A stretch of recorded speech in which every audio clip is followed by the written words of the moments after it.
Family Weekend here on the Texas Tech campus has come and gone, but there were dozens of events for Red Raiders to fill time with their loved ones.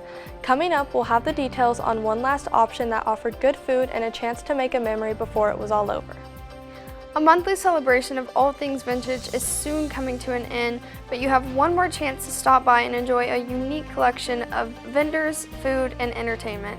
Find out when and where you can check out Lubbock's last Junk Fest. And the Texas Tech football team made headlines as the Jones hosted the first conference night game of the season. But was a blackout and a packed house enough to cheer on the Red Raiders to victory? MCTV's Jade Hernandez has the final score and highlights along with details on a couple other Texas Tech teams and sports. This is the MCTV Weekday Update. Welcome to the Monday edition of the MCTV Weekday Update. I'm Allie Scott. And I'm Zoe Tucker. The Texas Tech football team had a productive outing over the weekend. Not only did the team maintain their current win streak, they also did something that hasn't happened for any Red Raider football team in more than a decade. MCTV's Jade Hernandez joins us now with the first look at the game and a new footnote in Texas Athletics history book. Jade?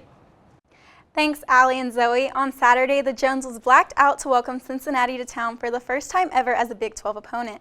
The intimidating atmosphere, along with some big plays, helped secure the victory for the Red Raiders.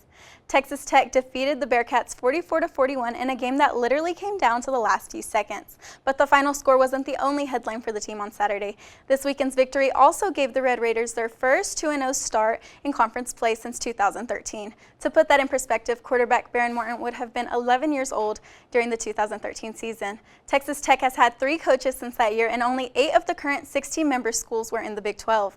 Saturday also extends Texas Tech's winning streak to 3, setting up a big showdown on the road for next week for the Red Raiders. Coming up later in sports, I'll have a look at the highlights from Saturday's game, along with a rundown of the rest of the weekend headlines from Texas Tech athletics. Thanks, Jade. Saturday's football game was packed with fans, including the loved ones of many students who came in to enjoy the annual Family Weekend festivities.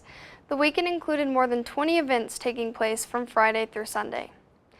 Yesterday morning, the weekend calendar came to an end for many students with the Red Raider Family Brunch. Parent and Family Relations and Hospitality Services put together a tasty final meal of eggs, bacon, sausage, bagels, coffee, and much more. Attendees could even enjoy mock mimosas and sparkling cider while visiting with other students and family members who spent the weekend in the Hub City. During the event, a photo opportunity was also available for Red Raiders and their loved ones to mark the occasion with a memorable keepsake. Beyond the football and Sunday's brunch, Family Weekend also featured dozens of open houses, campus and building tours, meet and greets, and even a free magic show at the Sub. Family Weekend is scheduled on the Tech campus each fall semester during a home football game weekend.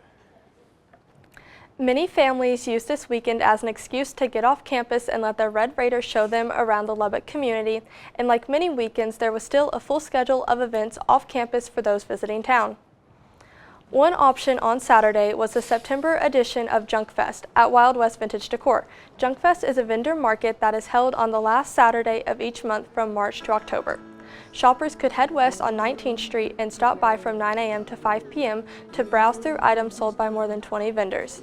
Attendees could find plenty of vintage items, furniture, home decor, and handmade creations. The monthly event also features food trucks, a farmer's market, and even live music to help create an enjoyable atmosphere to check out all the items for sale. Lacey Jones, the organizer of Junk Fest, says that she loves the event and is looking forward to changes in the future. My favorite part is the customers that come out for sure, and my vendors. I love seeing everything that they brought. I love hanging out with the customers. But my favorite part about our other vendor market that we're going to be doing is there's going to be so much more room. We're going to have so many more vendors. It's going to be more of an experience than a flea market. The final Junk Fest of this year is scheduled for October 26th, and it also marks the final day of business for her store, Wild West Vintage Decor. Even with the closing, Jones is already planning additional events like Junk Fest with hopes of a bigger event with a larger collection of vendors, food, and entertainment. If you would like to stop by the final Junk Fest or visit the store before it closes, check out wildwestvintage.com for store hours, location, and much more information. Junk Fest wasn't the only outdoor market open for business this past weekend. Another option was located a little farther to the south, just outside the neighboring community of Wolforth. Every Saturday, shoppers pack the Wolforth Farmers Market for a chance to check out hundreds of items available from produce to handmade arts and crafts. A food truck court offers a break for shoppers, but there's also local drinks and food items found throughout the market. Vendors from all over the area set up their booths early on Saturday mornings year-round to service the local community. The market continues to grow each year, bringing in thousands of area visitors, including many Texas Tech students who stop by each weekend. The Wolforth Farmers Market will open again this Saturday from 10 a.m. to 2 p.m., and it's located 15 minutes away from campus near the south end of the Marcia Sharp Freeway. For more information and a list of vendors scheduled to be on site this Saturday, visit wolforthfarmersmarket.com. The weather has been pretty consistent lately, with lots of sunshine and warm temperatures during the day, along with mild conditions in the evenings. But with October starting tomorrow, will the consistency continue? Chief Weather Specialist Elisabeth Herring joins us now with a look at what we can expect this week in the MCTV forecast. Elisabeth?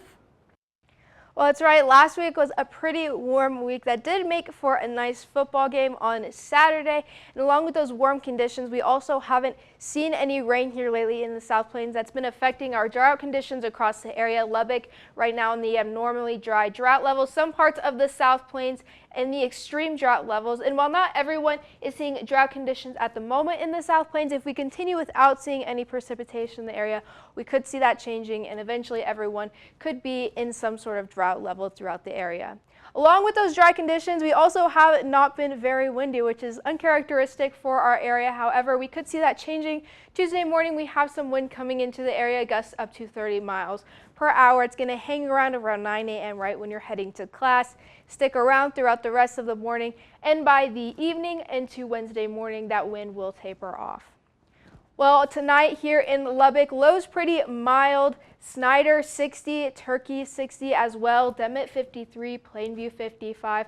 Across the South Plains in general, getting pretty cool, but once again, not as cool as we saw a couple of weeks ago, and we are going to warm up pretty significantly as we head into our afternoon with highs in the 80s and lower 90s. Snyder 86, Turkey 84, Demet and Plainview 81 with sunny conditions. As we take a look at our low tonight here locally in Lubbock, low of 58. Tomorrow, warming up once again with a high of 85. East winds around 11 miles per hour, but we're going to be a little bit breezier in that morning time. As we look into the rest of our week, conditions remaining fairly the same.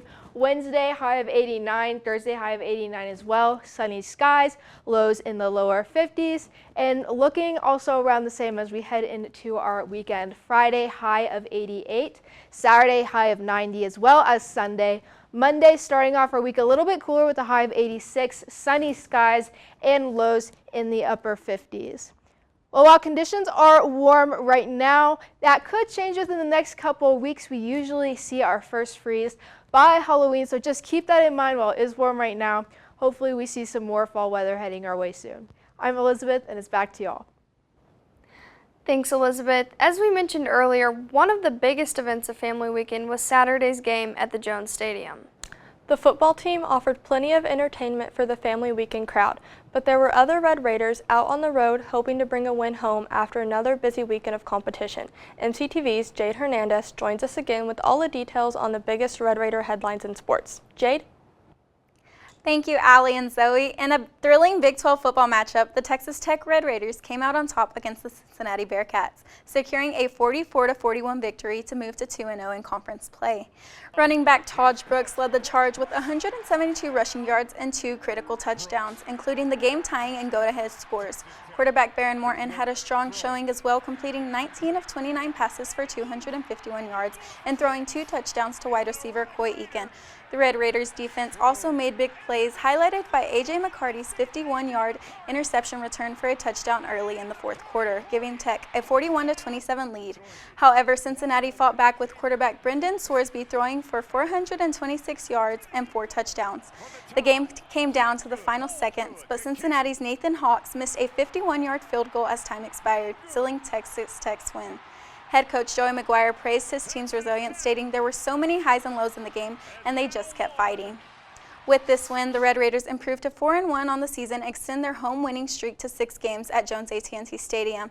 Up next for Texas Tech football, the Red Raiders will hit the road to face Big 12 newcomer Arizona next Saturday. Tech will look to maintain their momentum as they push for their 3rd consecutive conference win. Turning to women's soccer, the number 25 Texas Tech Red Raiders continued their dominant run in the Big 12, defeating the University of Houston 2-0 on Sunday afternoon. The game held at the Carl Lewis International Complex saw the Red Raiders deliver a powerful second-half performance to seal their 9th victory of the season. After a scoreless first half where Texas Tech dominated possession and created multiple scoring opportunities with 10 shots and 5 corners, the breakthrough came just 38 seconds into the second half. Forward Taylor Shajetsky found the back of the net with a stunning shot that hit the bar and bounced in, marking her 6th goal of the season. Just 2 minutes later, freshman Peyton Dyes netted her first career goal with a well-placed shot into the bottom right corner.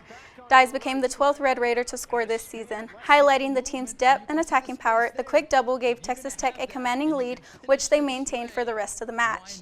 Goalkeeper Faith Wynn played a crucial role in the victory, marking a career-high 6 saves and securing her 6th clean sheet of the season. The shutout moved Wynn into a tie for 9th place on Texas Tech's all-time career shutout list. With this win, Texas Tech improves to 9-2-1 overall and remains unbeaten in Big 12 play at 4-0-1. They also extend their unbeaten streak on the road to 13 games dating back to 2021. Head coach Tom Stone credited the team's resilience and quick response after halftime.